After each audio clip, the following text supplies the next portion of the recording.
अस्सलामुअलैकुम। पेशे खिदमत है इमरान सीरीज़ बाय ज़हीर अहमद।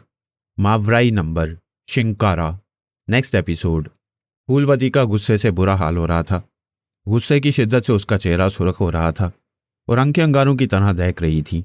वो इस वक्त एयरपोर्ट के एक स्पेशल रूम में कैद थी और जख्मी शेरनी की तरह इधर उधर टहलती फिर रही थी।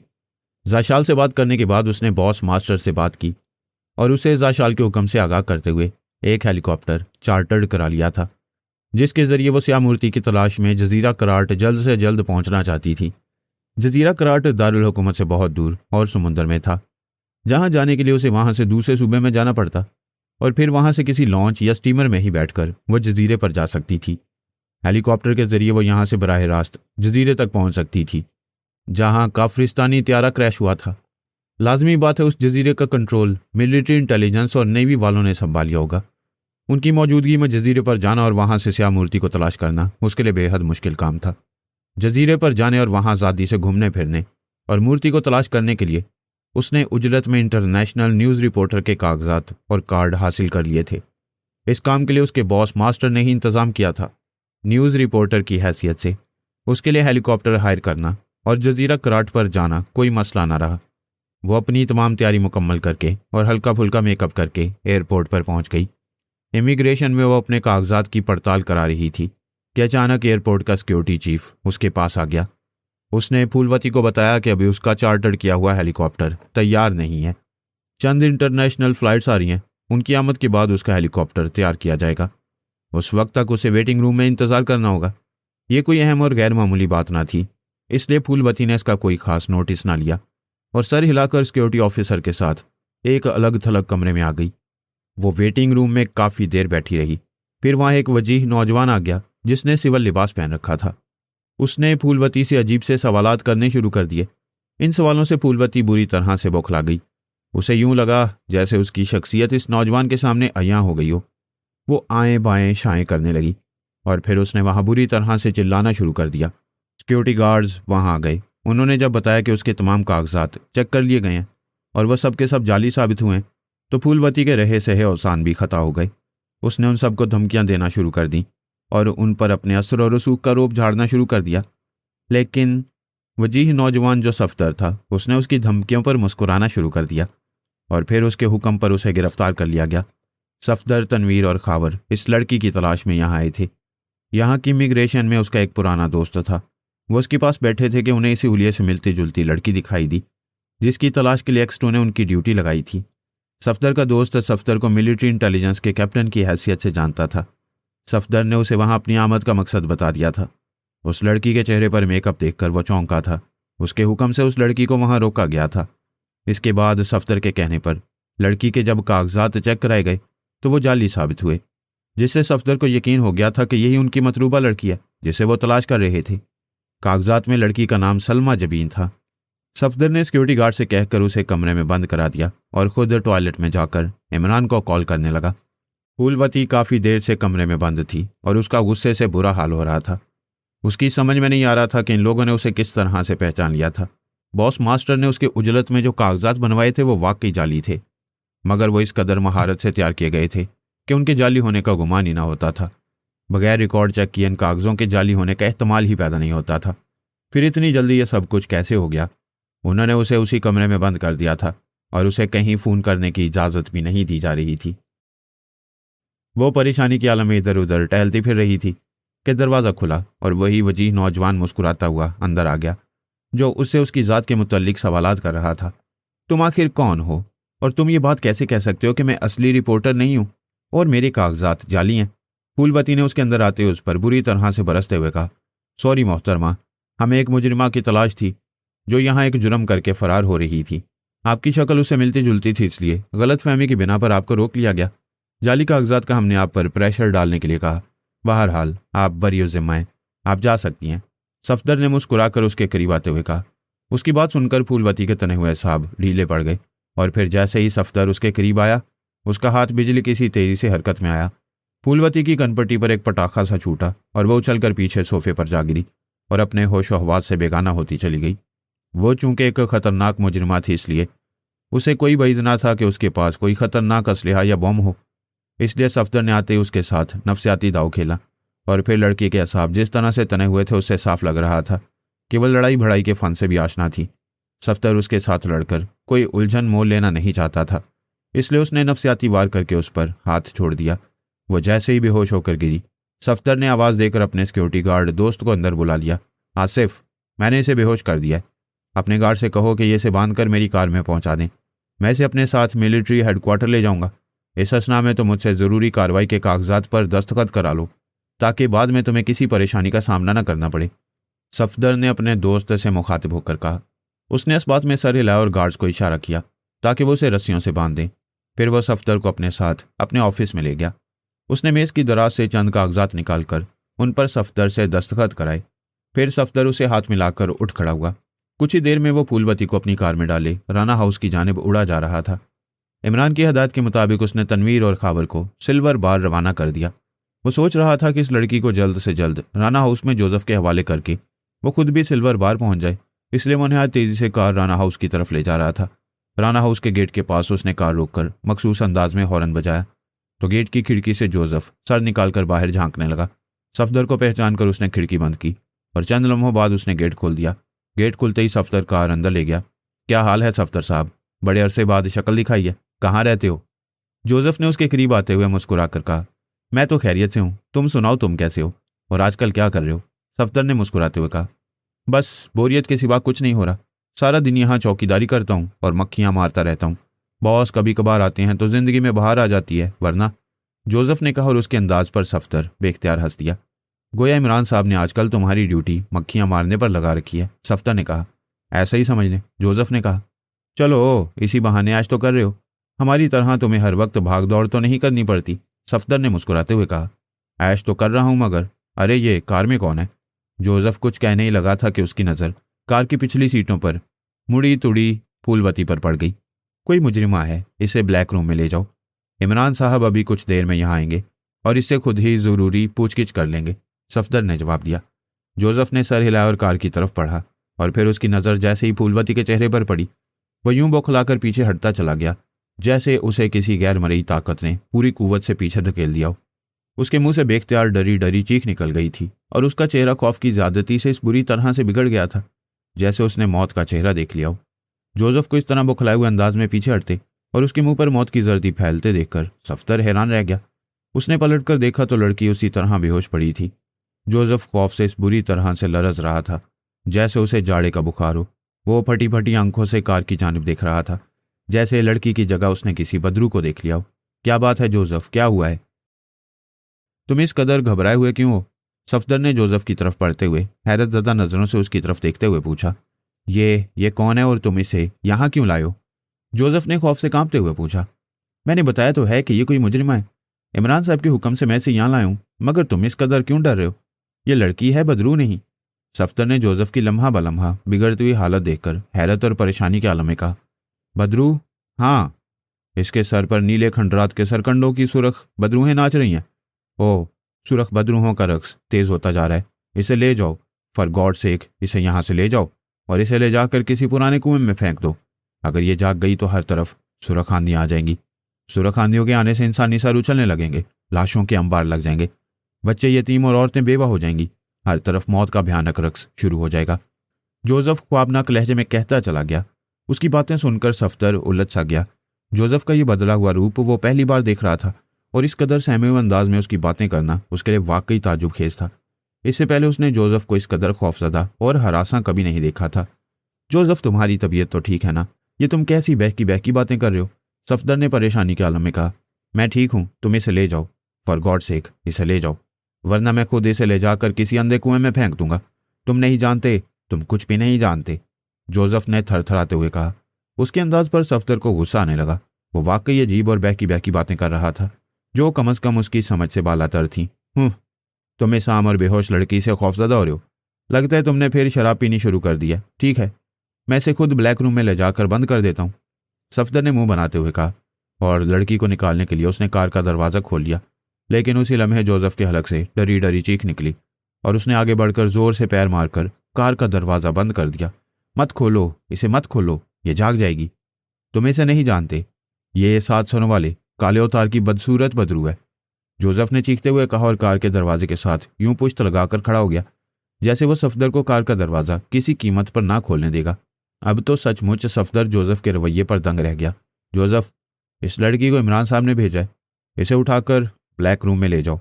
अगर इमरान साहब को मालूम हुआ कि तुम मुझे ऐसा करने से रोक रहे हो तो वो तुम पर सख्त नाराज़ होंगे। सफदर ने उसे समझाते हुए कहा, कुछ भी हो, मैं इस भयानक बदरू को बाहर नहीं निकालूंगा, तुम पीछे हट जाओ। मैं इस भयानक बदरू को अंधे कुएं में फेंकने जा रहा हूं। जोसेफ ने गुस्सीले लहजे में कहा, नहीं तुम ऐसा नहीं करोगे, रुक जाओ जोसेफ, मैं कहता हूं रुक जाओ।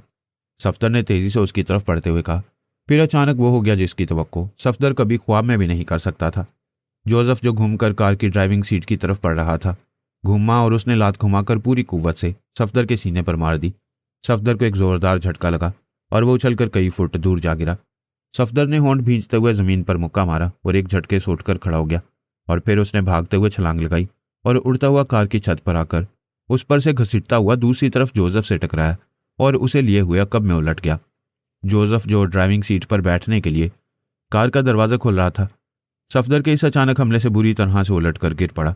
सफदर ने उसके जबड़े पर घूंसा मारने की कोशिश की, लेकिन उसी लम्हे जोसेफ ने उसे दोनों हाथों से पीछे उछाल दिया। सफदर उछलकर पीछे कार से टकराया। उसी लम्हे जोसेफ जमीन पर बिजली की सी तेजी से तड़पा और उसने कार से टकराकर जमीन पर वापस आते हुए सफदर के पहलू में टांग मार दी। सफदर किसी फिरकी की तरह घूमता हुआ दूसरी तरफ जा गिरा। जोसेफ उठा और उसने निहायत तेजी के साथ सफदर पर छलांग लगा दी, लेकिन इस बार सफदर होशियार हो चुका था। वह जमीन पर तेजी से करवट बदल गया, जिसके नतीजे में जोसेफ धमाके से जमीन पर गिरा था। उसने जल्दी से अपने दोनों हाथ आगे कर दिए थे, वरना फर्श से टकराकर यकीनन उसके चेहरे का हुलिया बिगड़ जाता। सफदर ने जमीन पर करवट बदलते हुए दोनों हाथ जमीन पर टिकाए और उछलकर तेजी के साथ खड़ा हो गया। जोसेफ भी तेजी से पलटा और बिजली की सी तेजी के साथ उठकर खड़ा हो गया। उसका चेहरा गैज़ो गजब से बिगड़ा हुआ था। वहशत के मारे उसकी आंखें अंगारों की तरह सुर्ख हो रही थीं।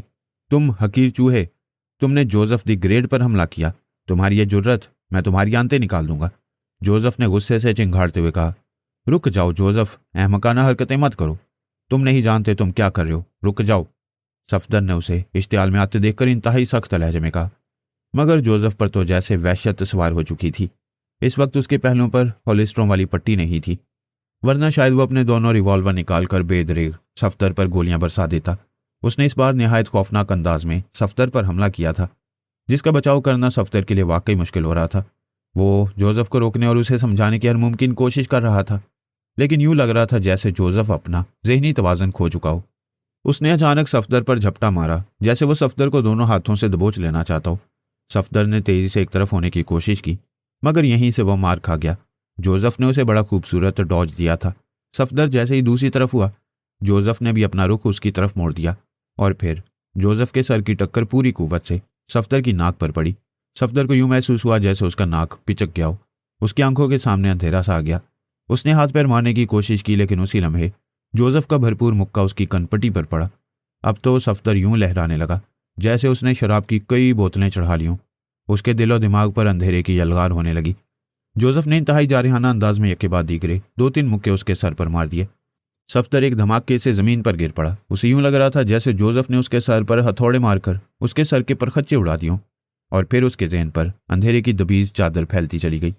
बुज़दिल चूहा जोसेफ द ग्रेट से अड़ने की कोशिश कर रहा था। जोसेफ घुर्राया और फिर वो तेजी से कार की ड्राइविंग सीट पर आ बैठा। पिछली सीट पर फूलवती बदस्तूर बेहोश पड़ी थी। जोसेफ ने कार स्टार्ट की और इसे बैक करता हुआ राना हाउस से बाहर निकाल आया। राना हाउस से बाहर आते उसने कार का रुख सड़क की जानिब किया और कार के एक्सेलरेटर पर पूरा दबाव डाल दिया। कार तोप से निकले हुए गोले की तरह सामने की जानिब दौड़ती चली गई। टेलीफोन की घंटी बजी, जिसे सुनकर ब्लैक जीरो चौंक पड़ा। उसने जल्दी से हाथ में पकड़ा हुआ चाय का कप मेज पर रखा और आगे बढ़कर फोन का रिसीवर उठा लिया। X2। ब्लैक जीरो ने X2 के मखसूस गंभीर लहजे में कहा, सुल्तान स्पीकिंग। ओह यस सर, मैं ताहिर बोल रहा हूँ। ताहिर, इमरान कहाँ हैं सर? सुल्तान ने पूछा। इमरान साहब एक केस के सिलसिले में सिल्वर बार गए हुए हैं जनाब। क्या केस है? मालूम नहीं जनाब। इमरान साहब थोड़ी देर पहले आए थे और मुझे सिर्फ उन्होंने इतना ही बताया कि वो किसी मुजरिम के सिलसिले में सिल्वर बार जा रहे हैं। तफसीलात के बारे में उन्होंने वापस आकर बताने के लिए कहा था। ब्लैक जीरो ने गोलमोल लहजे में कहा। अहम फाइलें चूंकि इमरान के फ्लैट से गायब की गई थी और उन फाइलों को ले जाने वाली एक लड़की थी, इसलिए इमरान की इजाज़त के बगैर वो सर सुल्तान को कुछ बताने से गुरेज कर रहा था। अच्छा ठीक है, वो आए तो उसे कहना कि मुझसे फौरी तौर पर बात करे, एक इंतहाई अहम मसला है, सर सुल्तान ने कहा। क्या मसला है सर, मुझे बता दें, ब्लैक ज़ीरो ने जल्दी से कहा। 2 रोज़ कबल जजीरा कराट की तरफ काफरिस्तान का एक मुसाफिर बरदार त्यारा इंटरनेशनल लाइन क्रॉस करता हुआ आ गया था। त्यारे के पायलट को वायरलेस कॉल करके वापस जाने के लिए कहा गया, लेकिन त्यारे से वायरलेस कॉल रिसीव ही नहीं हुई। डिफेंस सिक्योरिटी के तहत नेवी एयरबेस के 4 जंगी त्यारों ने उस मुसाफिर बरदार काफरिस्तानी त्यारे को घेर लिया। उनकी रिपोर्ट के मुताबिक काफरिस्तानी त्यारे के पायलट और उसके मुआवनीन को जैसे इस बात का होश ही नहीं था कि वो पाक एशियाई हदूद में है और उन्हें पाक एशियाई जंगी त्यारों ने घेर रखा है।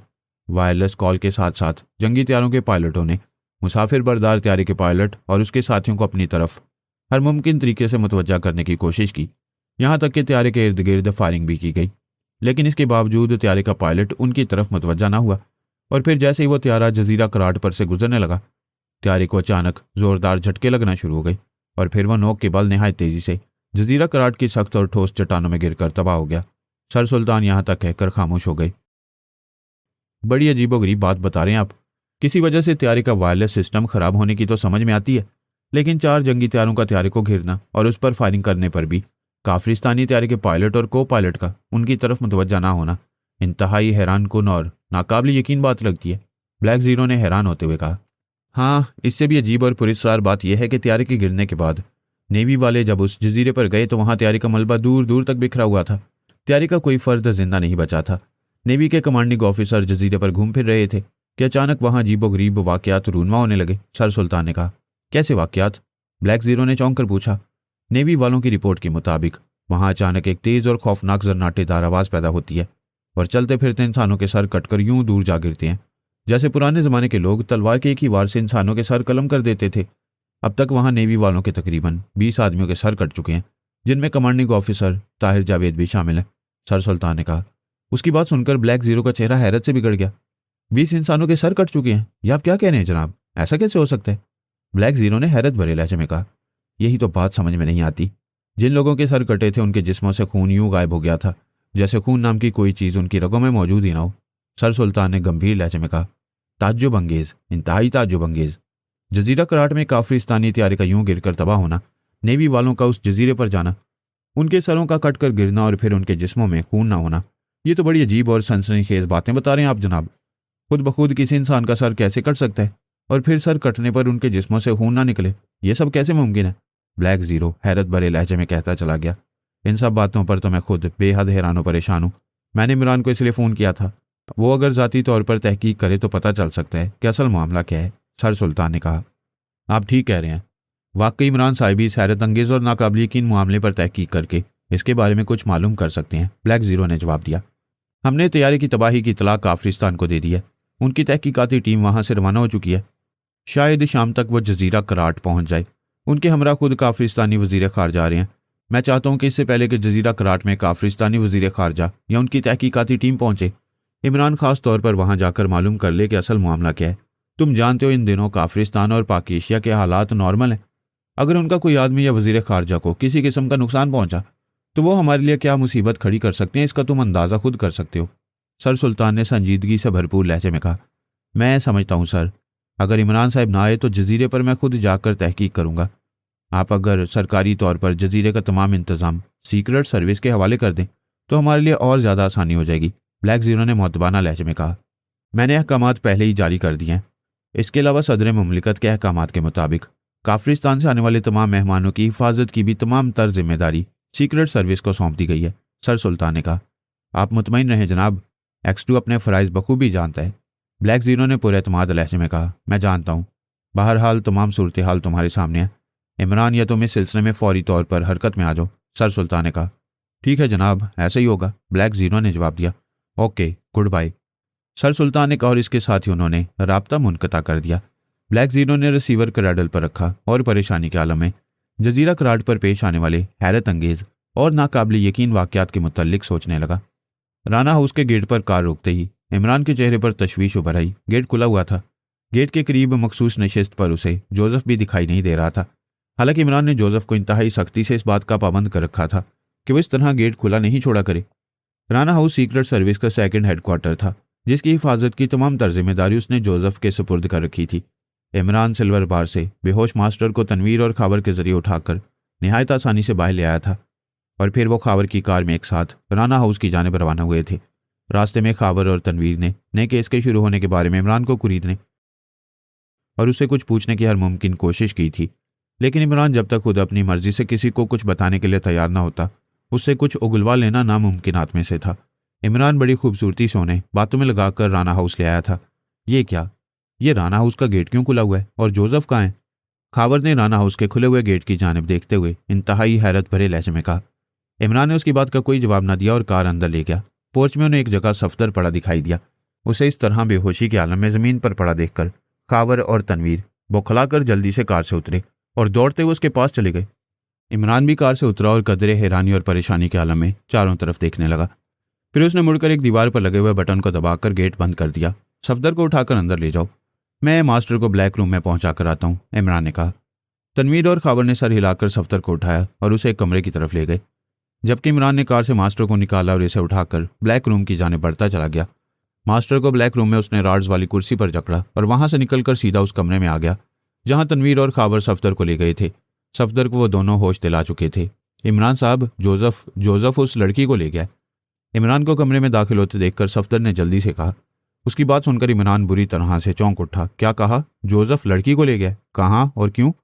इमरान ने इंतहाई हैरत भरे लहजे में कहा। वो अब तक यही समझ रहा था कि सफदर जिस लड़की को राना हाउस लाया था उसने उनके खिलाफ कार्रवाई की होगी। उसने सफदर और जोसेफ की बेहतियाती की वजह से उन पर गलबा पा लिया होगा और सफदर की कार लेकर फरार हो गई होगी। फिर जोसेफ उसके पीछे लग गया होगा। मगर सफदर उसे अजीब ही कहानी सुना रहा था कि जोसेफ लड़की को ले गया। जोसेफ का शायद दिमाग उलट गया था। इमरान साहब, मैं उस लड़की को लेकर राना हाउस आया और जोसेफ से कहा कि वो इस लड़की को उठाकर ब्लैक रूम में ले जाए। पहले तो वो अच्छा भला मुझसे बातें कर रहा था और उसने मेरी बात भी मान ली थी। लड़की को उठाने के लिए वो जैसे ही कार की तरफ बढ़ा और उसकी नज़रें लड़की के चेहरे पर पड़ी तो वो यूं चीखता हुआ पीछे हट गया जैसे लड़की ने पिस्टल निकालकर उस पर फायर कर दिया। ये कहकर सफदर एक लम्हे के लिए रुका, फिर जल्दी जल्दी वो उसे जोसेफ की गैर मामूली हरकत के बारे में बताने लगा, जिसे सुनकर तनवीर और खावर के चेहरे हैरत से बिगड़ते चले गए। इमरान भी परेशान हो गया। हैरत है, शबतार की औलाद को ये बैठे बिठाए क्या सूझ गई जो इस किस्म की हरकत कर बैठा? क्या कहा था उसने, जरा फिर से बताना। इमरान ने कहा। उसने कहा था कुछ भी हो जाए वो इस भयानक बदरू को कार से नहीं निकालेगा और इसे वो किसी अंधे कुएं में ले जाकर फेंक देगा। सफदर ने जोसेफ के अल्फाज दोहराते हुए कहा। क्या मतलब हुआ इस बात का? लड़की में आखिर उसे ऐसी कौन सी खास बात नजर आ गई थी जिसे वो भयानक बदरू कह रहा था? इमरान ने सोचते हुए अंदाज में कहा। कुछ भी हो, इमरान ने ख्वामखा इस काले देव को अपने सर पर चढ़ा रखा है। आज इसने सफदर पर हाथ उठाया है, कल वो कुछ भी कर सकता है।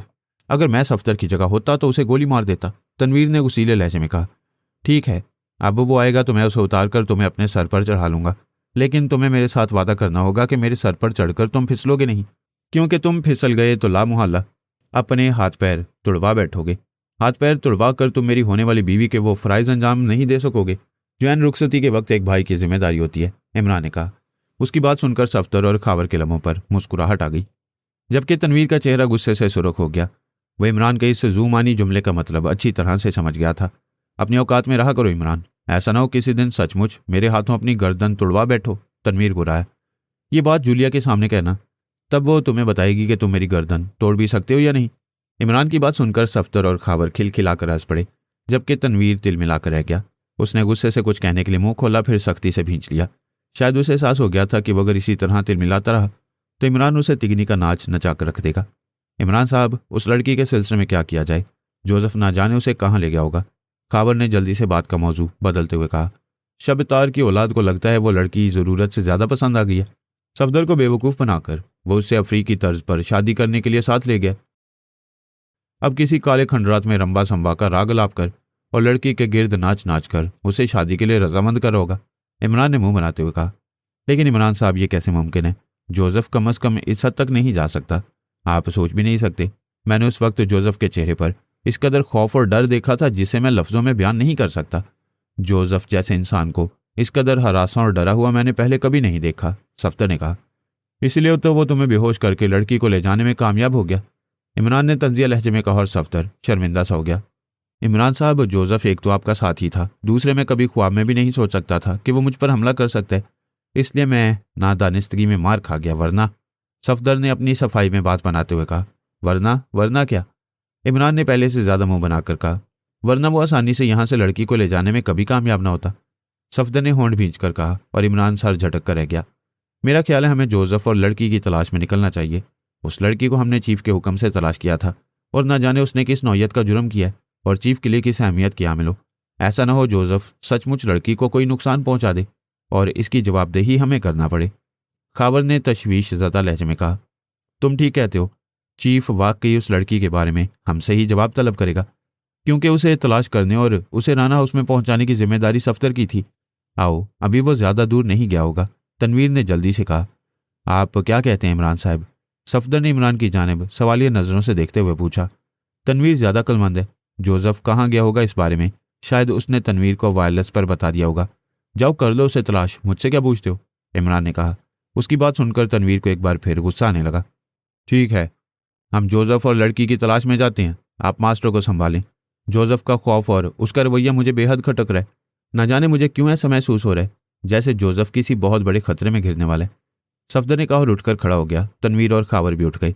इमरान ने उन्हें रोकने की कोशिश नहीं की थी, इसलिए वह वहां से निकलते चले गए।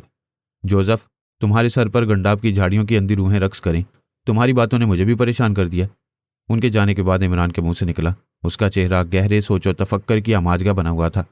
एक कमरे में जाकर इमरान ने ब्लैक किंग का मेकअप साफ किया और फिर वो कुछ सोचकर ब्लैक रूम में आ गया। रॉड्स वाली कुर्सी पर मास्टर उसी तरह जकड़ा हुआ था। उसे इस दौरान होश आ गया था और गुस्से से खुद को कुर्सी से आज़ाद कराने की जिद्दोजहद कर रहा था। टांगे जख्मी होने की वजह से उसका चेहरा बिगड़ा हुआ था। तुम कौन हो तुम? और तुमने मुझे यहाँ क्यों बांध रखा है? मास्टर ने इमरान को देखकर इंतहाई गुस्सीले लहजे में पूछा। तुमसे जुमुर्द बाई झुमरू वाली का मशहूर दीपक राग सुनना है, जिसके गाते ही लोगों के सर गंजे, आंखें छोटी, नाक लंबे और कान हाथी के कानों जैसे हो जाते हैं। इमरान ने कहा। क्या बक रहे हो? मैं किसी जुमुर्द बाई झुमरू वाली को नहीं जानता। सच सच बताओ तो मुझे यहाँ क्यों लाए हो? मास्टर ने इस लहजे में कहा जैसे वो नहीं बल्कि उसके सामने इमरान रॉड्स वाली कुर्सी पर जकड़ा हो। तुम्हारा नाम क्या है?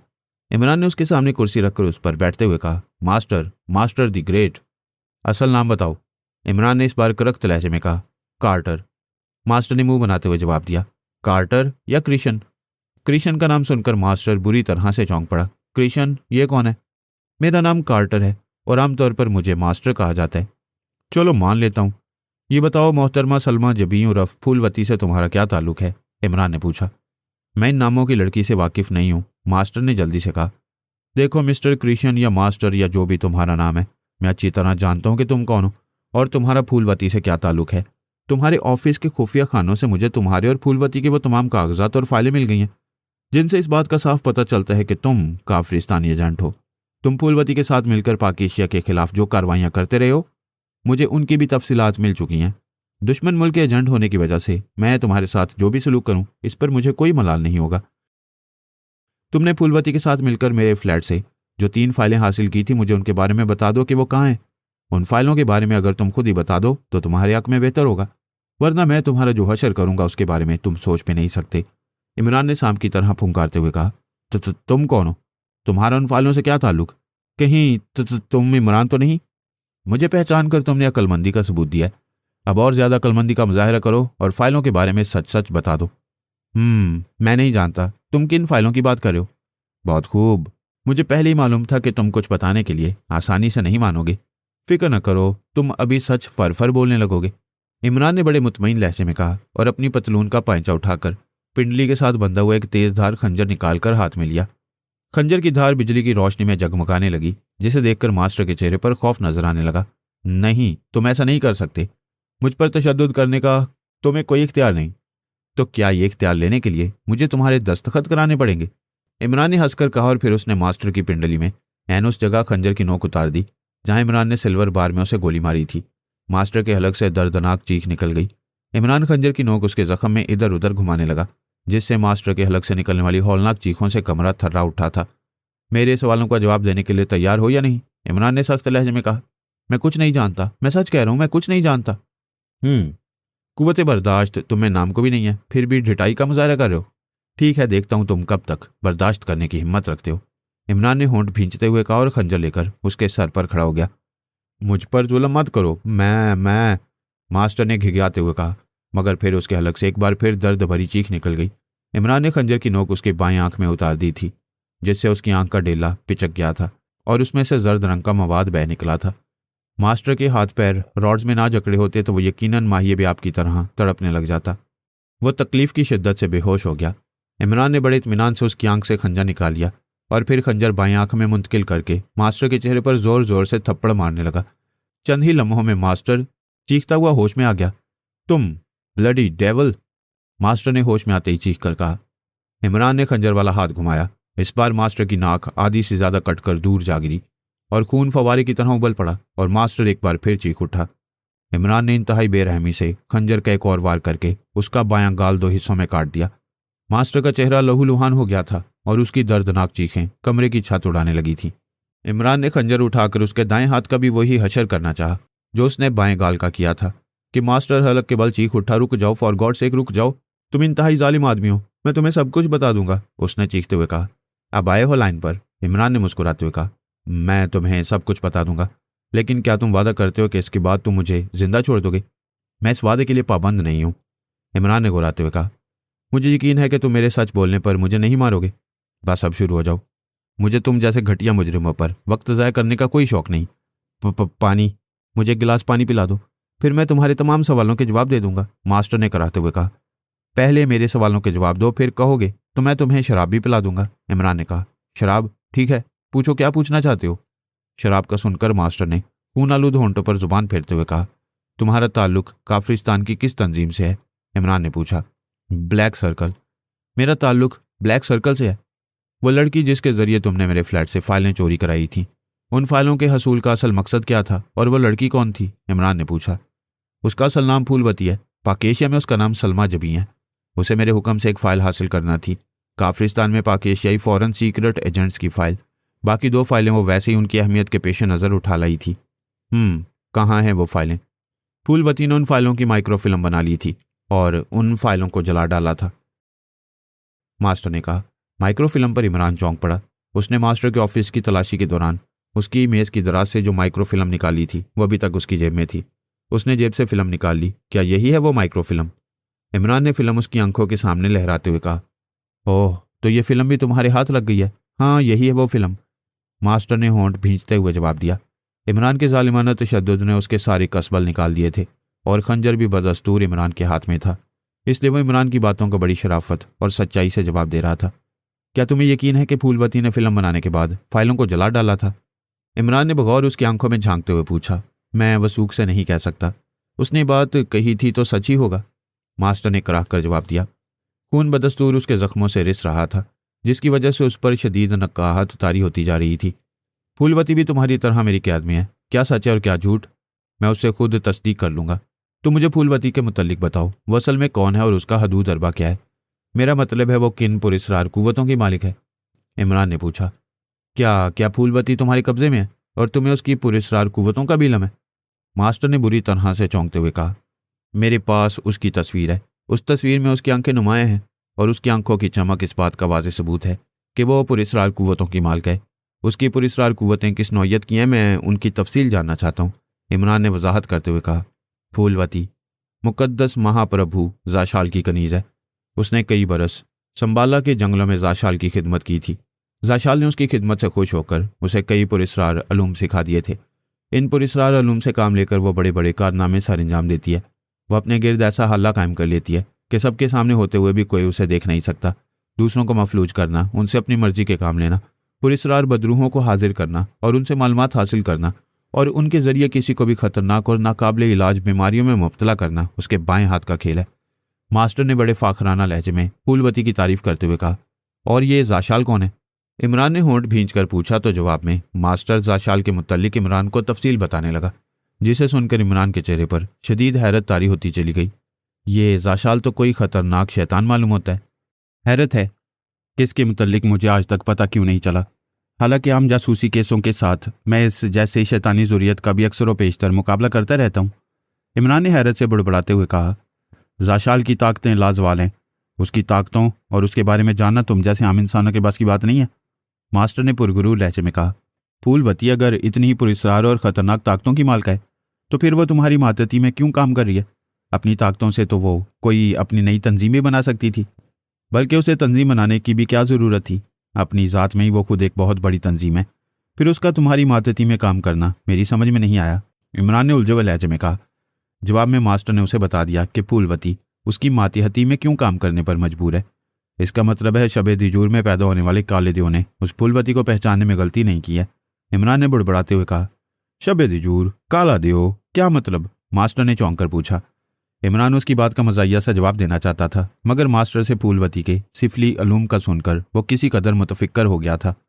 और सफ्तर के कहने के मुताबिक जिस तरह जोसेफ उस लड़की का चेहरा देखकर खौफजदा हुआ था, वो वाकई इंतहाई परेशान कुन और हैरत में डाल देने वाली बात थी। इसलिए इमरान को भी वाकई एहसास होने लगा था कि जोसेफ इस वक्त शदीद खतरे में है, ऐसे खतरे में जिसको अभी कोई नाम नहीं दिया जा सकता था। अच्छा ये बताओ, फूलवती जजीरा कराट में किस लिए जा रही थी? उस वीरान और सुनसान जजीरे में ऐसा कौन सा काम था जिसके लिए वो स्पेशल हेलीकॉप्टर हायर करके जजीरा कराट जा रही थी? इमरान ने कहा। जजीरा कराट? मैं इस बात से बिल्कुल बेखबर हूँ। हाँ, इतना ज़रूर है कि जाशाल ने मुझे कॉल किया था कि वो फूलवती से कोई ज़रूरी बात करना चाहता है। जाशाल ने फूलवती से कोई बात की थी और उसे क्या अहकाम दिए थे इसके बारे में मैं कुछ नहीं जानता। अलबत्ता उसके लिए न्यूज़ रिपोर्टर के कागजात मैंने तैयार कराए थे और उसके लिए एक हेलीकॉप्टर भी हायर किया था। वहाँ वो क्या करना चाहती थी मैं नहीं जानता, मास्टर ने जवाब दिया। इमरान ने महसूस किया कि वो वाकई सच बोल रहा है। उसने मास्टर से अपने मतलब के कुछ और सवाल किए। फिर उसने अचानक खंजर वाला हाथ फिजा में लहराया और फिर ब्लैक रूम एक करबनाक चीख से गूंज उठा। खंजर मास्टर के सीने में ऐन दिल के मुकाम पर दस्ते तक घुसता चला गया। मास्टर ने एक जोरदार झुरझुरी ली और दम तोड़ गया। मास्टर के मरने का इत्मीनान करके इमरान ने कुर्सी के पीछे आकर उसके मखसूस बटन दबाए तो रॉड्स खुद ब खुद खुलते चले गए। इमरान ने मास्टर की लाश उठाई और इसे ले जाकर बर की भट्टी में डाल दिया। इसके बाद वो इत्मीनान से हाथ झाड़ता हुआ बाहर आ गया। मास्टर के खून से लुथरे हुए हाथ धोकर पुराना हाउस के अकबी हिस्से में आकर उसने इमरजेंसी के तौर पर इस्तेमाल होने वाली एक कार निकाली और इसे लेकर राना हाउस से बाहर आ गया। मास्टर की बताई हुई बातों ने उसे जहनी तौर पर उलझा कर रख दिया था। गो के उसे फ्लैट से गायब होने वाली तीनों फाइलों की माइक्रोफिल्म मिल गई थी, लेकिन अभी ये कन्फर्म नहीं था कि आया फूलवती ने वाकई फिल्म बनाने के बाद उन फाइलों को जला दिया है या अभी तक वो उसी के कब्जे में थी।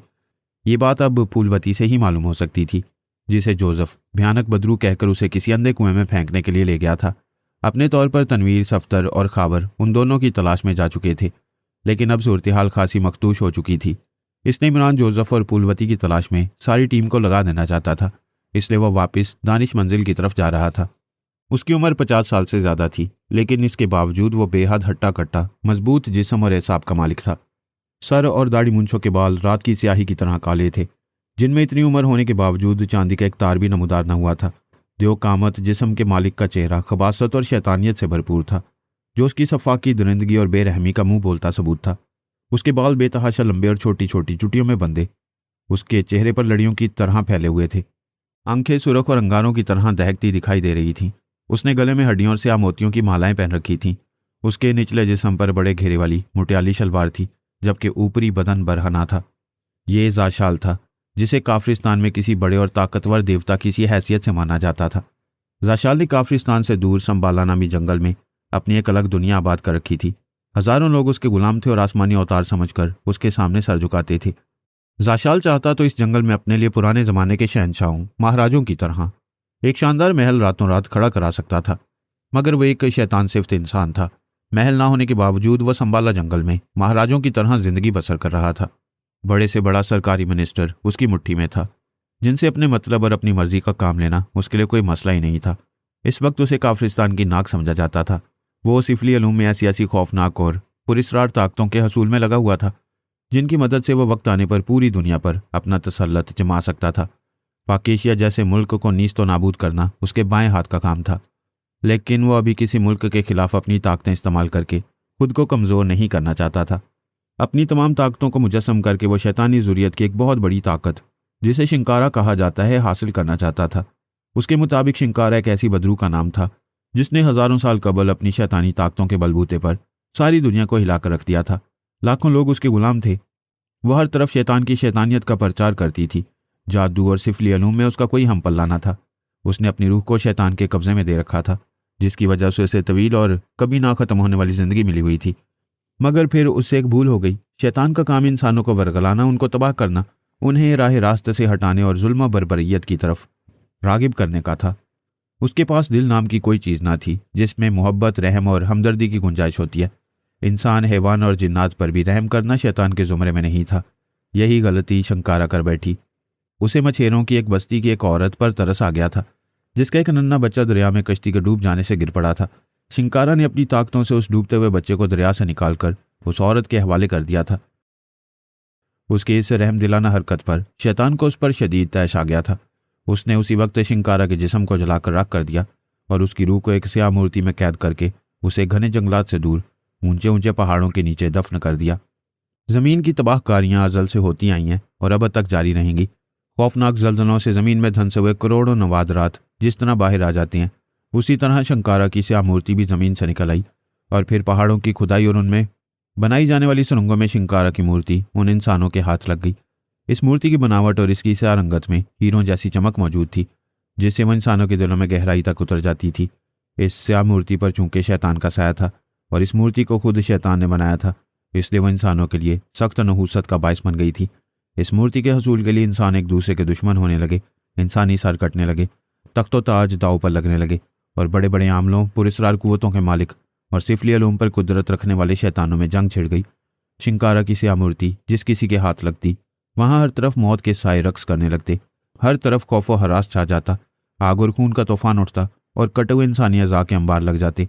शैतानी ज़ुर्रियत के हामिल अफराद पर आहिस्ता आहिस्ता इस बात का इंकशाफ होता चला गया कि शिंकारा की स्याह मूर्ति किस कदर मनहूस और इंसान के लिए किस कदर तबाहकुन है, जिसका इंसानी दुनिया में रहना इंसानियत के लिए मौत और बर्बादी के सिवा कोई मसरफ नहीं हो सकता। उस वक्त तक शिंकारा की रूह को स्याह मूर्ति से निकालने और इस पर अपना कब्जा करने के राज से कोई भी आगाह नहीं था। इसलिए इस मूर्ति को इस दौर के सबसे बड़े शैतानी इलाके यानी अफ्रीका के जंगली कबाइल के हवाले कर दिया गया। इन कबाइल के वैश्यों ने शिंकारा की रूह को स्याह मूर्ति से निकालने और इस पर कब्जा करने का राज जान लिया। शिंकारा को जिंदा करने के लिए उन्होंने एक मरने वाली नौजवान लड़की के जिस्म को महफूज कर दिया और उस पर शैतानी अलूम का जाप करने लगे। स्याफाम लड़की का जिस्म महफूज रखने और उसे फना होने से बचाने के लिए उन्होंने हजारों जड़ी बूटियों का भी सहारा लिया था। उस जिस्म में इतनी ताकत पैदा करने के वो शिंकारा की रूह को इसमें महफूज रख सकने के लिए उन्हें बरसों जाप करना पड़ा था। मगर फिर वो इंसानी जिस्म खौफनाक जल्जला आने की वजह से एक गार में दफन हो गया। इस तरह उन कबाइलियों की बरसों की रियाजत अकारत हो गई थी। इसके बाद उन्होंने किसी दूसरी लड़की पर वही जाप करने और उसमें शिंकारा की रूह डालकर उसे जिंदा करने की हर मुमकिन कोशिशें की, लेकिन वो इंसानी जिस्म या तो गल सड़ जाता या फिर उस पर हशरातुल अर्ज चिमट कर उसे चट कर जाते। सदियों तक एक नया इंसानी जिस्म बनाने, उसमें शिंकारा की रूह डालने की वहां कोशिशें की जाती रहीं, मगर उनसे न जाने कहाँ और किस मुकाम पर गलती हो जाती थी या कोई कमी रह जाती थी कि वो किसी तरह उस इंसानी जिस्म को महफूज ही न रख पाते। शिंकारा की मूर्ति को इन कबाइलियों ने बाहिफाजत एक गार में रख लिया था, जिसकी हिफाजत बड़े बड़े ताकतवर वैशी करते थे। आहिस्ता आहिस्ता इन सबके जहनों से शिंकारा की रूह को किसी इंसानी जिस्म में डालकर जिंदा करने का ख्याल मिटता चला गया। अब उनके लिए शिंकारा की स्याह मूर्ति मुकद्दस देवी की हैसियत इख्तियार कर चुकी थी, जिसकी वो सिर्फ पूजा करते थे और इसकी बरसों से किसी मुकद्दस गार में हिफाजत कर रहे थे। ज़ाशाल सिफली अलूम में इंतहा का दर्जा हासिल कर चुका था। सैकड़ों शैतानी बदरूहें उसके ताबे थीं, जिन्होंने उसे शिंकारा की हैसियत और उसकी साबका जिंदगी के पस मंजर से आगाह किया था। इन बदरूहों ने ज़ाशाल को यह भी बता दिया था कि जंगली कबाइल के एक बहुत बड़े आमिल, जिसे शालाक कहा जाता था, उसने जिस लड़की का जिस्म जंगली जड़ी बूटियों और पुरस्कार अलूम से महफूज किया था और जो ज़मीनी आफत का शिकार होकर एक पहाड़ के गार में दफन हो गया था, वो उस जगह सैकड़ों बरस गुजर जाने के बावजूद अभी तक अपनी असली हालत में मौजूद है, जो ना ही साल खूर्दा हुआ है और ना ही उस पर कभी हशरातुल अर्ज ने हमला किया है। अगर उस जिस्म को निकाल कर उस पर एक खास अमल किया जाए और शिंकारा की स्याह मूर्ति पर किसी इंसान के खून के चंद कतरे गिराकर उसमें से उसकी रूह निकाल ली जाए, तो उसकी रूह को सदियों पुराने महफूज इंसानी लड़की के जिस्म में डालकर उसे फिर से जिंदा किया जा सकता था। शिंकारा की रूह जब इस बरसों पुराने इंसानी लड़की के जिस्म में दाखिल कर दी जाए, तो उस पर सिफली अलूम और एक खास पूजा करके इसको अपना ताबे किया जा सकता था। शिंकारा की रूह जब उस इंसानी लड़की के जिस्म में दाखिल हो जाती, तो उसकी वह तमाम शैतानी ताकतें बेदार हो सकती थीं, जिनकी मदद से वो एक अरसा तक हजारों लाखों इंसानों पर हावी रह चुकी थी। और फिर शिंकारा की ताकतों में लामहदूद इजाफा हो जाता और उस पर कब्जा करने वाला दुनिया का इंतहाई ताकतवर और नाकाबिले तस्खीर इंसान बन सकता था। ज़ाशाल को जब शिंकारा की हैयत और उसकी अहमियत का अंदाज़ा हुआ, तो उसने अपनी तमाम ताकतों को शिंकारा की स्याह मूर्ति के हसूल पर लगा दिया और फिर उसने स्याह मूर्ति के हसूल की कोशिशें शुरू कर दी। सिफली ताकतों से तो वो किसी तरह अफ्रीका के जंगली कबाइल के मुकद्दस गार से उस मूर्ति को हासिल नहीं कर सकता था। इसलिए उसने अपने असर और रसूख को इस्तेमाल करते हुए काफिरिस्तानी हुकूमत से जंगी असलहा और वाइल्ड कमांडोज मांग लिए। उसे यकीन था कि वाइल्ड कमांडोज ना सिर्फ अफ्रीकी जंगली कबाइल में घुसने में कामयाब हो जाएंगे, बल्कि वो उनकी मुकद्दस गार से शिंकारा की स्याह मूर्ति को भी निकाल लाएंगे। शिंकारा की मूर्ति जब उसके कब्जे में आएगी तो वो उस पर इंसानी खून के कतरे गिराकर अपने इलम से उसकी रूह पर कब्जा कर लेगा और फिर उसकी मदद से वो किसी न किसी तरह अफ्रीकी इलाके की पहाड़ियों के नीचे दफन उस इंसानी लड़की का जिस्म भी निकलवा लेगा जो बरसों से शिंकारा के लिए महफूज पड़ा था। वाइल्ड कमांडोज ने असले का इस्तेमाल करके वाकई जंगली कबाइल में बेपनाह तबाही मचा दी थी और जाशाल के बताए हुए रास्तों पर चलते हुए वो मुकद्दस गार में जा पहुंचे। गार के मुहाफिजों को हलाक करने और वहां से शिंकारा की स्याह मूर्ति को भी हासिल करने में कामयाब हो गए। मगर यहाँ जाशाल से भी एक गलती हो गई। वो इन कमांडोज को यह हदायत देना भूल गया कि वो उस मूर्ति को किसी स्याह कपड़े में अच्छी तरह लपेट कर लाएं ताकि इसकी सायराना ताकतें उन्हें किसी किस्म का नुकसान ना पहुंचा सकें। इस बात का ख्याल उसे बड़ी देर बाद आया, जिसकी वजह से जो कमांडोज स्याह मूर्ति को ला रहे थे स्याह मूर्ति की पुरस्कार सायराना कुव्वतों और उसकी नहुसत का शिकार हो गए और उनका त्यारा पाक एशिया के एक जजीरे कराट में गिरकर तबाह हो गया था। शिंकारा की स्याह मूर्ति पाक एशिया के समुद्री जजीरे में पहुंच गई, जिसके हसूल के लिए जाशाल ने अपनी सायराना कुव्वतों की मालका फूलवती कनीज को इस काम के लिए मामूर कर दिया कि वो जजीरा कराट में जाए और वहां से स्याह मूर्ति को तलाश करके जल्द से जल्द उसके पास लेकर पहुंच जाए। शिंकारा की स्याह मूर्ति अफ्रीका के पुरस्कार और खतरनाक जंगलों से निकालकर उसकी पहुंच के बहुत करीब आ गई थी। फूलवती को उसने खसूसी तौर पर वहां से मूर्ति लेने के लिए भेज दिया। उसे यकीन था कि वो न सिर्फ जजीरा कराट से आसानी से इस मूर्ति को तलाश कर लेगी, बल्कि वो शिंकारा की सायराना ताकतों और उसकी नहूसतों का भी शिकार ना होगी और वह उसे लेकर इसके पास लाजमन पहुंच जाएगी। इस वक्त वह मखरूती शक्ल की झोंपड़ी में बैठा शिंकारा और फूलवती के बारे में ही सोच रहा था। उसका चेहरा शदीद परेशानी और तफक्करात से बिगड़ा हुआ था। उसकी आंखों में शदीद इज़्तिराब और बेचैनी मुतरशा थी। फूलवती का जजीरा कराट पर जाना, वहां से शिंकारा की मूर्ति तलाश करना और उसे लेकर उसके पास संबाला जंगलों में आना कई दिन ज़ाया करने के मुतरादिफ था। दिन पर दिन गुजरते जा रहे थे। ना ही फूलवती वहां पहुंची थी और ना ही उसने उसके साथ किसी किस्म का कोई राब्ता किया था। जाशाल ने पाक एशिया में मौजूद अपने खास नुमाइंदे मास्टर यानी क्रिशन को भी कई बार ट्रांसमीटर कॉल करने की कोशिश की थी, लेकिन उसकी तरफ से भी कोई जवाब मौसूल नहीं हो रहा था, जिसकी वजह से जाशाल की परेशानी बढ़ती जा रही थी। न जाने क्रिशन और फूलवती कहाँ रह गए हैं। जाशाल ने परेशानी के आलम में सर झटकते हुए कहा। वह चंद लम्हे होंठ भींचे गुस्से से सोचता रहा, फिर उसने आंखें बंद करके कहा, लगता है मुझे अपनी पुरस्कार ताकतों के जरिए ही फूलवती और क्रिशन का पता लगाना होगा।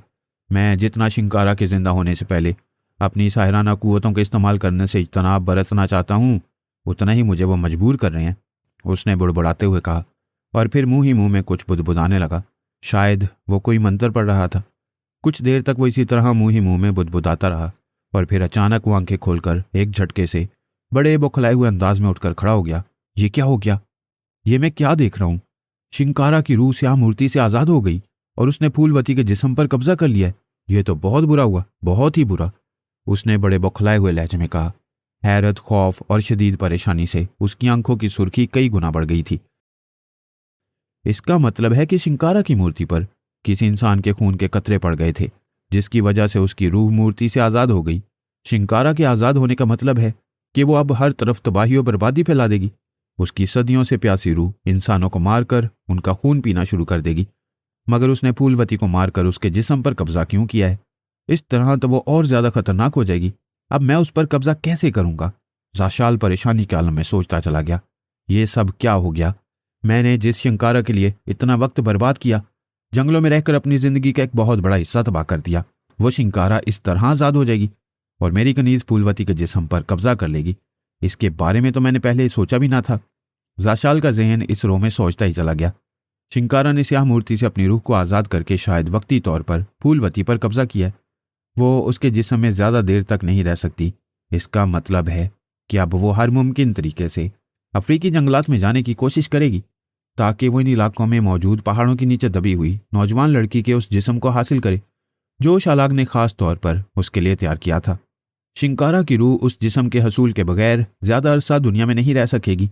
इस लिहाज से उसके लिए अब ये इंतहाई ज़रूरी हो गया है कि वो काशारा नामी लड़की के जिस्म के हसूल की कोशिश करे।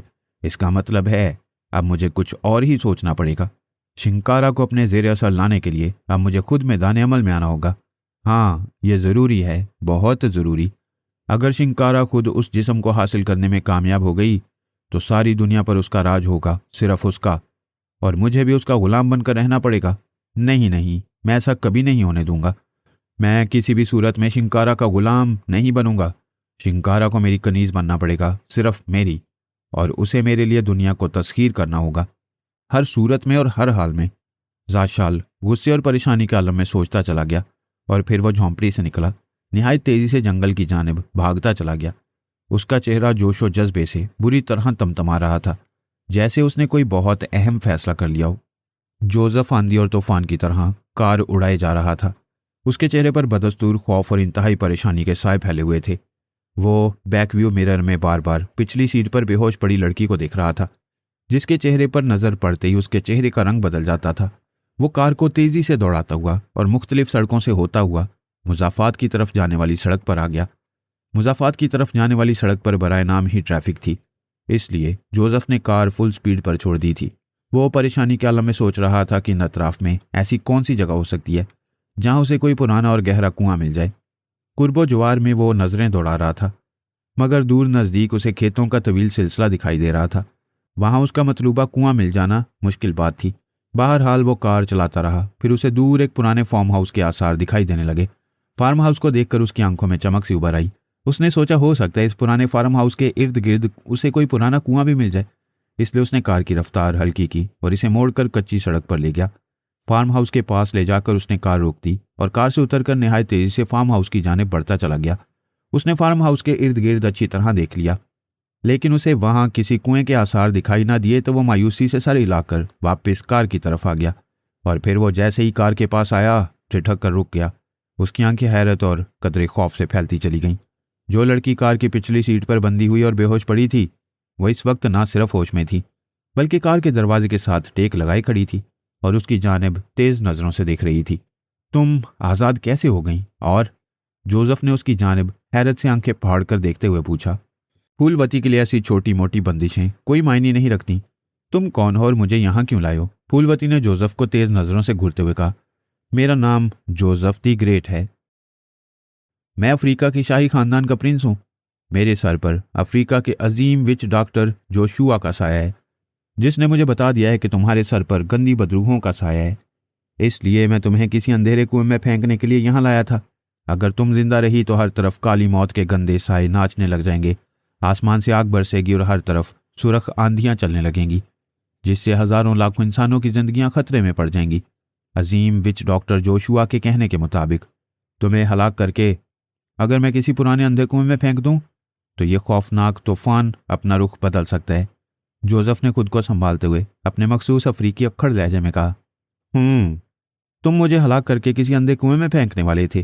तुम जाशाल की कनीज को हलाक करोगे। तुम जैसे कई दियोजाद मैंने अपने पैरों के नीचे कुचल दिए हैं। फिर तुम्हारी मेरे सामने औकात ही क्या है? जोसेफ की बात सुनकर फूलवती ने गुस्से से सुरख होते हुए कहा। क्या कहा? तुम हकीर चूहिया और जोसेफ दी ग्रेट को अपने पैरों तले कुचलोगी? तुम्हारी ये मजाल? जोसेफ के ज़हन पर फूलवती की बात सुनकर कन खजूरा सा रेंग गया। उसने इंतहाई गजबनाक अंदाज में झपट कर फूलवती को पकड़ना चाहा, मगर उसी लम्हे फूलवती ने अपने एक हाथ की बंद मुट्ठी जोसेफ की तरफ करके खोल दी। जैसे उसने मुट्ठी खोलकर हाथ का रुख जोसेफ की जानिब किया, जोसेफ को एक जोरदार झटका लगा और उसे यूं महसूस हुआ जैसे जमीन ने उसके दोनों पैर जकड़ लिए हों। इसके साथ ही उसे अपने जिस्म से जान से निकलती हुई महसूस होने लगी। तुम कुतिया, तुमने मुझ पर खंडरात की झाड़ियों में रहने वाले 7 सरों वाले काकाशू का वार किया है। मैं तुम्हें, जोसेफ ने फूलवती की जानिब देखकर गुस्से की शिद्दत से चीखते हुए इतना ही कहा था कि उसी लम्हे फूलवती की आंखों में बर्क सी लहराई। दूसरे लम्हे जोसेफ के जहन को जैसे जबरदस्त झटका लगा। उसे यूं लगा जैसे किसी ने उसके सर पर लोहे का भारी हथौड़ा मार दिया हो। उसके जहन पर शदीद दबाव सा पड़ गया। उसे अपने दिमाग में जोरदार धमाके होते हुए मालूम हो रहे थे। फिर जैसे कैमरे का शटर बंद होता है, उसी तरह जोसेफ का जहन तारीख होता चला गया। फिर अचानक उसके तारीख होते हुए जहन में रोशनी का एक नुक्ता चमकने लगा और उसे अपने दिमाग में सैकड़ों चूंटियां सी रेंगती हुई मालूम होने लगी। जोसेफ की आंखें खुली हुई थीं। फूलवती उसकी आंखों में आंखें डाले मुसलसल उसकी तरफ देख रही थी। उसकी आंखों में तेज चमक कौंध रही थी। वह पलकें झपकाए बगैर जोसेफ की आंखों में झांकती हुई आगे बढ़ी और जोसेफ के करीब आकर खड़ी हो गई। जोसेफ दी ग्रेट नाम है ना तुम्हारा? फूलवती ने जोसेफ की जानिब मुसलसल देखते हुए बड़े बारोब और करख्त लहजे में कहा। जोसेफ के दिमाग में रेंगने वाली चोंटियों ने जैसे उसे काटना शुरू कर दिया था। हाँ, मैं जोसेफ दी ग्रेट हूँ, अफ्रीका के शाही खानदान का प्रिंस। ना चाहते हुए भी जोसेफ ने बोलना शुरू कर दिया। अपने बारे में तफसील बताओ और ये भी बताओ कि तुम मुझे यहाँ किस लिए लाए थे। और वो शख्स कहाँ है जिसने एयरपोर्ट पर अचानक हमला करके मुझे बेहोश कर दिया था? वो कौन था और मुझे कहाँ और किस मकसद के लिए ले गया था? मैंने वाकई तुम पर काकाशू जादू का वार किया है। तुम भले दुनिया के बड़े और अजीम विच डॉक्टरों के अजीज हो, मगर तुम किसी भी तरह मेरे काकाशू वार से नहीं बच सकते। अगर तुमने मेरे सवालों के जवाब ना दिए तो शदीद और खौफनाक काकाशू के वार से तुम्हारी दिमाग की रगें फट जाएंगी। तुम्हारे नाक, मुंह और कानों से खून बह निकलेगा और तुम किस कदर अजियतनाक मौत मरोगे इसका अंदाजा तुम बखूबी लगा सकते हो। फूलवती ने जख्मी नागिन की तरह फुंकारते हुए कहा। जोसेफ को वाकई ऐसा महसूस हो रहा था जैसे अगर उसने लड़की के सवालों के जवाब ना दिए तो उसके दिमाग की तमाम रगें फट जाएंगी। उसने काकाशू वार के तोड़ के लिए अफ्रीका की घनी झाड़ियों में रहने वाली विच डॉक्टर जोशुआ की रूह को मदद के लिए पुकारना चाहा, लेकिन जैसे उसके ज़हन ने मुकद्दस डॉक्टर जोशुआ की रूह को पुकारने से साफ इनकार कर दिया और उसी लम्हे उसके जहन की रगें फूलती हुई महसूस होने लगीं। दूसरे लम्हे वो फूलवती को अपने बारे में सब कुछ बताता चला गया। उसने फूलवती को यह भी बता दिया कि उसके पास सीक्रेट सर्विस के नुमाइंदे इमरान के कहने पर लाया गया था।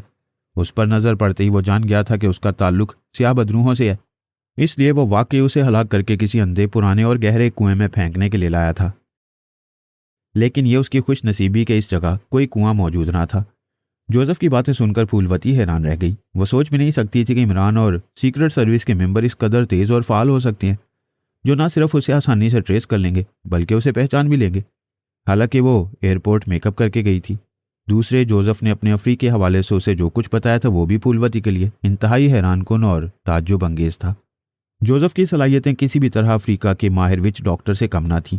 उसने जिन जिन विच डॉक्टरों के नाम लिए थे उनकी तफसील फूलवती बहुत अच्छी तरह से जानती थी। जोसेफ की शख्सियत से वो खासी मरूब हो गई थी। देखो जोसेफ, तुमने मुझे अपने बारे में जो तफसील बताई थी उससे मैं बहुत मुतासिर हुई हूँ। तुम अजीम विच डॉक्टरों के अजीम नुमाइंदे हो। तुम में और मुझ में फ़र्क सिर्फ इतना है कि तुम रोशनी की दुनिया के नुमाइंदे हो और मैं तारीकियों की। ये तो मेरी किस्मत अच्छी थी कि मेरा तुम पर वार चल गया, वरना तुम मुझे वाकई आसानी से बेबस करके हलाक कर सकते थे। मैं चाहूँ तो इस वक्त तुम्हें वाकई किसी हकीर चूहे की तरह मार सकती हूँ, मगर मैं ऐसा नहीं करूँगी। तुम अब मेरे गुलाम बनकर रहोगे। तुम पर मेरा काकाशू का वार उस वक्त तक असरअंदाज रहेगा जब तक मैं तुम्हें खुद आज़ाद नहीं कर देती। बोलो, रहोगे मेरी आवाज़ के गुलाम? जवाब दो, फूलवती ने करख्तगी से कहा। उसकी बात सुनकर जोसेफ का जिस्म यकबारगी बुरी तरह से कांप गया, जैसे उसका दिल और उसका दिमाग एक दूसरे के खिलाफ जंग कर रहा हो। दिल फूलवती की बात मानने के खिलाफ जा रहा था, लेकिन दिमाग की फटती हुई रगें उसे इस बात के लिए मजबूर कर रही थी कि अगर उसने लड़की की बात ना मानी तो अजियतनाक मौत मरने से उसे दुनिया की कोई ताकत नहीं रोक सकेगी। नहीं, हाँ, मैं तुम्हारा गुलाम बनकर रहूंगा, तुम्हारी आवाज़ का गुलाम, जोसेफ ने उलटते पलटते लहजे में जवाब दिया। मैं तुम्हें जो हुक्म दूंगी तुम्हें हर हाल में मानना होगा। जवाब दो, फूलवती ने उसी लहजे में कहा। मैं तुम्हारा हर हुक्म मानूंगा, जोसेफ ने जैसे ख्वाबनाक अंदाज में जवाब दिया। तुम्हारी ताकतें, तुम्हारा जहन इसी हालत में मुतहरिक रहेगा जिस हाल में तुम रहते आए हो, लेकिन तुम सिवाय मेरे किसी और की बात नहीं मानोगे। फूलवती ने कहा। नहीं मानूंगा, जोसेफ ने नींद के आलम में कहा। फूलवती ने उसके जहन पर शदीद दबाव डालकर मुकम्मल तौर पर उसे अपने कंट्रोल में ले लिया। उसका जवाब सुनकर उसके चेहरे पर जहरीली मुस्कुराहट उभर आई थी। ठीक है, अब तुम पूरी तरह जाग जाओ और मेरे अहकामात की तामील करो, फूलवती ने इस बार पहले से ज़्यादा करख्तगी से कहा। उसी लम्हे जोसेफ के जहन में जो जुगनू नुमा नुक्ता चमक रहा था वो बतदरीज फैलता चला गया और वो हैरानी से इधर उधर देखने लगा, जैसे सोच रहा हो ये कौन सी जगह है और वो यहाँ क्या कर रहा है। जोसेफ, फूलवती ने उसकी जानिब तेज़ नज़रों से देखते हुए कहा। यस मादाम, जोसेफ ने इंतहाई मौदबाना अंदाज में उसके सामने सरखम करते हुए कहा। कार ड्राइव करो, हमें जल्द से जल्द यहाँ से निकलना है, फूलवती ने तहकमाना लहजे में कहा और जोसेफ मशीनी अंदाज में हरकत में आ गया। वो ड्राइविंग सीट पर बैठ गया जबकि खुद फूलवती पिछली सीट पर बैठ गई। तब जोसेफ ने कार स्टार्ट की और इसे मोड़कर कच्चे रास्ते पर दौड़ाता हुआ सड़क पर आ गया और फिर उसने फूलवती के कहने पर कार शहर से बाहर जाने वाली सड़क पर डाल दी। मुसलसल सफ़र करते हुए वह दूसरे शहर में आ गए। फूलवती ने काला दर्जे के होटल में आकर अपना मेकअप साफ किया और फिर वो अपने चेहरे पर दूसरा मेकअप करने लगी। वो चूंकि एक अरसा से पाकेशिया में रह रही थी, इसलिए उसने दूसरे शहरों में भी आने जाने और रहने के लिए इंतजामात कर रखे थे। इसके अलावा दारुल हुकूमत की तरह दूसरे शहरों में भी कई काफरिस्तानी एजेंट काम कर रहे थे, जिनके पते और राब्ते फूलवती के जहन में महफूज थे। मुसलसल और कई घंटे काम करके फूलवती ने अपने और जोसेफ के जजीरा कराट में जाने के तमाम इंतजामात मुकम्मल करा लिए। अपने कागजात उसने फिर एक फॉरेन प्रेस रिपोर्टर के ही बनवाए थे ताकि जजीरा कराट में उसे सिक्योरिटी रोक ना सके। इस बार वो समुद्री रास्ते से किसी लॉन्च या मोटर बोट पर जाना चाहती थी। चुनाचे वो सी पोर्ट पर जोसेफ के हमरा पहुंच गई और फिर कुछ ही देर बाद वो एक बड़ी लॉन्च में बैठे जजीरा कराट की जानिब उड़े जा रहे थे। जजीरा कराट पर पहुंचते पहुंचते उन्हें रात हो गई। जजीरे के पास कई मोटर बोट्स और लॉन्चें मौजूद थीं जिन पर पाक एशिया कोस्ट के मखसूस झंडे लहरा रहे थे। वो पाक एशियाई कोस्ट गार्ड और मिलिट्री इंटेलिजेंस की मखसूस लॉन्चें थीं। उन पर हूटर्स और मार्टर गन्ने भी लगी हुई थीं। फूलवती के कहने पर लॉन्च ड्राइव करने वाले नौजवान ने उन लॉन्चों के करीब ले जाकर लॉन्च रोक दी। कोस्ट गार्ड गन्ने हाथों में लिए अलर्ट खड़े थे। कौन हो तुम और लॉन्च यहाँ क्यों लाए हो? एक कोस्ट ऑफिसर ने लॉन्च ड्राइव करने वाले से चीख कर कहा। मेरा नाम मार्टिना है, मैं फॉरेन न्यूज़ रिपोर्टर हूँ, ये मेरे कागजात हैं। फूलवती ने जल्दी से आगे बढ़कर कहा और अपने हैंडबैग से कागजात निकालकर उसे थमा दिए। कोस्ट ऑफिसर ने कागजात देखे, फिर मुतमईन अंदाज में सर हिलाने लगा। देखिए मिस मार्टिना, आपको हम यहाँ आने से नहीं रोक सकते। प्रेस रिपोर्टिंग करना आपका हक है, लेकिन इस वक्त जजीरे पर जाना आपके लिए किसी भी तरह मुफीद ना होगा। जजीरा इस वक्त मिलिट्री इंटेलिजेंस के कंट्रोल में है और यहाँ कुछ ऐसे गैर मामूली वाकयात रूनमा हुए हैं जिनकी वजह से हम किसी को आगे नहीं जाने दे रहे। आपकी तरह और भी बहुत से फोटोग्राफर और प्रेस रिपोर्टर्स यहाँ आए हुए हैं। वो सब एक बड़ी लॉन्च में मौजूद हैं, आप भी वहीं चली जाएं। जैसे ही हालात साजगार होंगे हम आपको जजीरे पर उतरने की इजाज़त दे देंगे। कोस्ट ऑफिसर ने कहा। क्या मैं उन गैर मामूली वाकयात के बारे में कुछ जान सकती हूँ? फूलवती ने चौंकते हुए पूछा। अभी नहीं, वक्त आने पर आपको सारी तफसीलात बता दी जाएगी, आप फिल वक्त आराम करें, कोस्ट ऑफिसर ने कहा और फूलवती कुछ सोचकर पुरख्याल अंदाज में सारी लाने लगी। कोस्ट ऑफिसर ने कोस्ट गार्ड को आवाज़ दी और फिर उसे और जोसेफ को उस लॉन्च में पहुंचा दिया गया जहां दुनिया भर के फोटोग्राफर्स, कैमरामैन और प्रेस रिपोर्टर्स जमा थे।